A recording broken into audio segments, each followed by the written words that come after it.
All right. Hello, everyone. Welcome back to another episode of the Beauty and Difference podcast, where I share the stories of individuals who have learned to not just accept, but celebrate their difference in hopes that we all can too. Today, I am here with Kalli Gregory, founder of Trent's Triumph. Kalli, I will let you take it away with sharing his story. Yeah, so Trent is my older brother, and he has spastic quadriplegic cerebral palsy. That's a mouthful, but what it means is that all four of his limbs are affected because he had brain damage at birth. This brain damage was caused from a lot of mistakes that were made by hospital staff, and the brain damage caused him to have cerebral palsy. But my brother, he's a very resilient individual. He had a 5% chance of life when he was born. And he has taken that 5% chance, amplified it beyond belief. And he lives this life of limitless dreams. He has traveled to 48 states. He's started a diners, drive-ins, and dives fan club, which I'm honored to be vice president of. And he travels all over. He's a national king. He's been in magazines. He does it, and he has had people doubt him along the way. I've been able to have a firsthand journey, watch to his journey, and he's just absolutely incredible. He's the light of my life, and he is a remarkable individual. I'm excited and proud to be a sister and be able to share his story.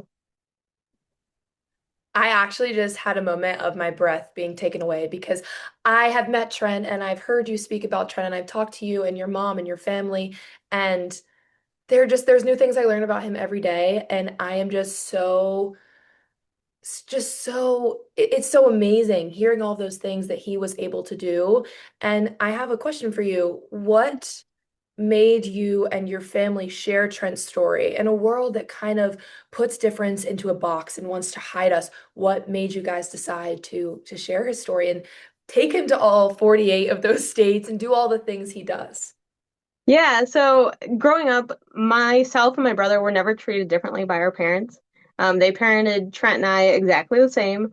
And I can remember my parents having conversations with me saying, when I got a little older, they had these conversations. They would tell me that doctors would say that Trent would never amount to anything. He would never go to school. He would never walk. He would never talk. He would never do anything. And they said, no, that is our son. And we are going to advocate for him, and we are going to show people that he is so much more than this diagnosis. And so my parents were really the trailblazers for sharing his story and really advocating for him. But when Trent and I started school, we both went to the same preschool, which was integrated. And I went to school with kids that had different abilities. And that really trajected the fact that people don't realize things until you talk to them about it. When I was in sixth grade, I can vividly remember my sixth grade classmates coming up to me and asking why my brother was in a wheelchair. How can they talk to him? Like, what is going on? And we had a project in sixth grade and we could do it over whatever we wanted. And I said, you know what? I'm going to take this as a teaching opportunity like my parents have done for their whole life. And I did my project about cerebral palsy. I taught them that my brother had brain damage and that it affected the way he moved, but not the way he thinks. And that he is just like them. He loves Spider-Man. He loves football. He loves baseball. He loves everything. And that was really the main point of that research project I did in sixth grade. And I shared that presentation with a group of 12-year-olds. And later that night at a football game, my friends went up to my brother and they started talking to him just like they would anyone else. And that's when I realized that this was what I wanted to do for the rest of my life, and that sharing my brother's story really did have a really immense impact, and teaching people really does change perspectives. You couldn't have phrased that better. That is so beautiful. Families and individuals who treat everyone equally, no matter ability, disability, no matter what it is, treating everyone as equal on the same playing field is truly all that we want. Any individual with any type of difference, that's all they want, is to be treated the same. So I think that that is just such an amazing thing that you and your family have been able to do for him. And I love that you've continued that throughout your entire lifespan. And you haven't just continued it, you've dedicated your life to it. Um, Kalli, that's fantastic. So, a follow-up question. If there were to be someone in their family has just been diagnosed with cerebral palsy, what would your biggest piece of advice be for them? Getting a diagnosis of cerebral palsy is it's scary. You don't know what to expect. Every case of CP is different. But don't let that define your family member and don't allow it to change the way that you treat them. When my brother was born and he was 6 months old when he was diagnosed, my parents said, you know what, this might be what he has, but it's not all that he has. He is so much more than that. And if you do happen to find yourself in that situation where your child's diagnosed, your friend is diagnosed, your sibling is diagnosed, even if it's not CP, if it's something else, that's just a part of them. It's not all of them. I think that was such a beautiful line, and it brings something else up that I wanted to talk about. But for those of you who don't know, Kalli and I both compete in the Miss Ohio Scholarship Program.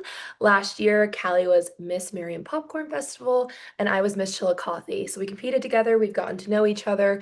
And what I think is so beautiful about this organization and about doing the things like this that we do is you see the connection through people's community service initiatives through their life, because my one of my biggest things with my community service initiative is beyond the beauty mark. There's so much more to people beyond their beauty mark, whatever that may be. For me, it's my birthmark on my face, and for Trent it was that diagnosis of cerebral palsy. There's so much more to him beyond that. He does so many things. He's so amazing and extravagant, and I think that seeing all of us amazing title holders, community service initiatives cross-link and work together is the beauty of this organization. So I love that you brought that up, because I think that that is just such an amazing thing about this. And then my final question for you is kind of the same thing, but advice for people who may not know what cerebral palsy is or how to interact with someone with cerebral palsy. What would your biggest piece of advice be for them? Treat them just like you would anyone else. I know that's easier said than done, but you would not believe the amount of times that people walk up to my family, walk up to my brother, and they say, how do I talk to you? How do I interact with you? And we always look at people and we're like, he's a person. How would you talk to me? Just because someone moves differently doesn't mean that they understand differently. Um, he is a person just like everyone else. And so if you find yourself in a situation where there's somebody that's different than you, that moves differently, that looks differently, that talks differently, just treat them how you would want to be treated.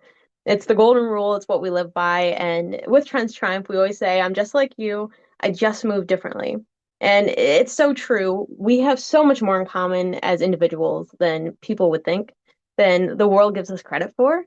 And at the end of the day, they just want to be treated just like everyone else. My brother, he's a brother. I mean, he teases me, he jokes with me, he does all those things. Like last night, I walked in the living room and he goes, "Good morning," and I go, "What?" And he goes, "Good morning," because I'll goof with him if he takes a nap, and then he gets up and I'm like, "Good morning," and he's like, "I was teasing you," and they're people too.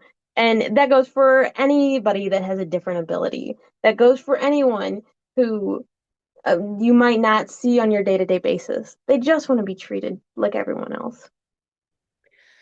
I think it's so important to stress that, Callie, because again, with any difference, whenever I had my birthmark was more inflamed and discolored whenever I was younger, people were afraid of me. And I didn't fault them for that.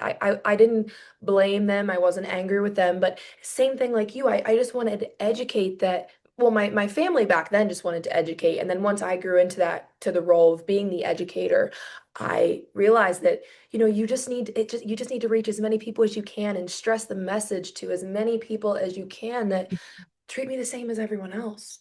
And I think that, cerebral palsy, same thing, treat them the same as anyone else. Talk to them the same, interact with them the same, because Trent has done some pretty fantastic things. And I think that that's so amazing. I can't wait to see him again. I can't wait to see you and your family again. Thank you so much for coming on today. Is there anything else you would like to say? Yeah, I wanted to add on to what you were just saying about people learning. Oftentimes, children want to learn, and a lot of the times, parents will pull their kids away. So, if you're a parent listening, this is a piece of advice. Let your kids be curious. They just want to know why someone is different, and you can use that as a beautiful teaching moment. I can remember I was at a festival in Southern Ohio, and this little girl walked up to my brother and wanted to ask why he was in a wheelchair. And the mom started pulling the little girl away. And I said, "Oh, he's just like you. He just moves differently. His wheelchair helps you move, just like your shoes protect your feet." It's little moments like that, that as a parent or as a caregiver, that you can take and teach your child. Don't pull them away. They're just curious. And I'm sure that you've had moments like that too, Maddie, where kids were just curious. They just wanted to know, and you're like, "Oh, I can teach you right now so we can create a better tomorrow." But then parents stop that. So let your kids be curious. When kids are curious, we are not offended.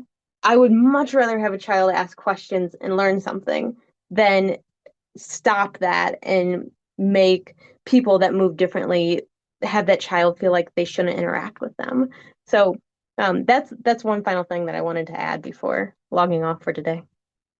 That's a great point is and that goes for everyone, honestly, that we should be curious our entire lives. We should want to be lifelong learners, always learn something new, and being curious is the way to do that. So greatly said. And we should always want to be curious and learn. And I did have very similar situations. And again, I didn't fault people. It was hard because people would kind of make assumptions in grocery stores. And I guess this wasn't really a learning moment, but it was afterwards. They would turn my mom in for abuse because I had all that scarring and purple. It looked like bruises on my face. And again, they thought they were doing the right thing. And it's great that people in our communities are thinking about that and doing something, acting about it. But at the same time, it wasn't that. So then it put so much stress onto her, and she had to basically relive everything she was going through in that moment. So I think that it's tough sometimes, but I think, I still don't hold it against anyone who did that or anyone who's ever said anything to me or about me if they genuinely wanted to learn and wanted to know, and they were genuine questions. And I think that that's the root of it all, is if you're genuine about it. Kalli and Trent's story just goes to show the true beauty and difference, and when I say that, I mean it. Thank you so much, Kalli.